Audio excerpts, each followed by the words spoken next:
नमस्कार, मी यशोधन गडकरी. माझे सांगलीचेच मित्र, लेखक, कवी अभिजित पाटील यांनी लिहिलेली एक कविता मी आत्ता वाचणार आहे. कवितेचं शीर्षक आहे एक फोन कर. खरंच यार, बोललं ना की खूप बरं वाटतं. खरंच आपलं कोणी आहे हे खरं वाटतं. तुझं माझं याची त्याची होते चौकशी. बोलल्यावर समजतं सारी मंडळी आहेत तरी कशी. फार नसतात लोकांच्या अपेक्षा. आपलं कोणी आहे त्यांनी बोलावं मन भरून, इतकीच असते इच्छा. काहीही करतो फॉरवर्ड आपण, नसतो कधी काही संबंध. त्यापेक्षा थेट फोन करून बोलावं ना, आणखीन जुळून येतील बंध. कुठं माहिती आहे आपल्याला कोणी असेल एकटं, भरून आलं असेल मन त्याचं, बोलावं त्यालाही वाटतं. नुसतेच लाईक्स कमेंट्स या पलीकडं जोडली आहेत आपण नाती. मैत्र जपलं पाहिजे, त्यासाठी उजळल्या पाहिजेत ज्योती. गेली आहे कुणाची आई, भाऊ गेलाय कुणाचा, यार सखा गेलाय कुणाचा मित्र, कुणाचं तरी गेलं असेल अवघं छत्र. आपणही आहोत केवळ जिवंत, यांच्याशिवाय नाही जगणं. चल यार, एक फोन करूया, बरं नाही असं तुटकं वागणं.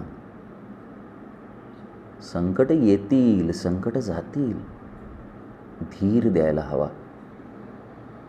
एकटेपणा काय असतो कधी अनुभवून पहा.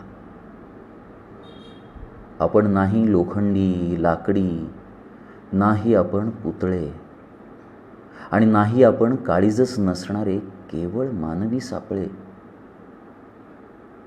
एक मोबाईल, 2-2 कार्ड, 24 तास चालू नेट. फक्त ठरव मनाशी आपल्या, आपल्या माणसाची होईल भेट. कोण कोणाला देऊन घेऊन कायम काही पुरत नाही. माणूस निघून गेल्यावर मागं काही उरत नाही. जाऊ दे ना, कधी काळी बोलला असेल काही, दिला नसेल कधी जामीन, दिली नसेल सही.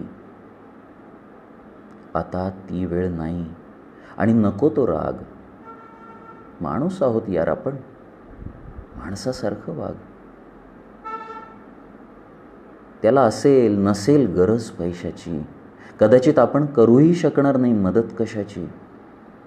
पद प्रतिष्ठा मोठेपणा सोडू थोडा अहंकार. नको काढत बसू मागचं, सोडून दे ना यार.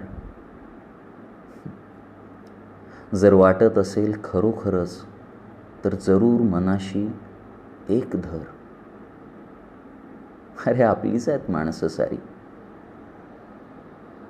फक्त एक फोन कर, एक फोन कर.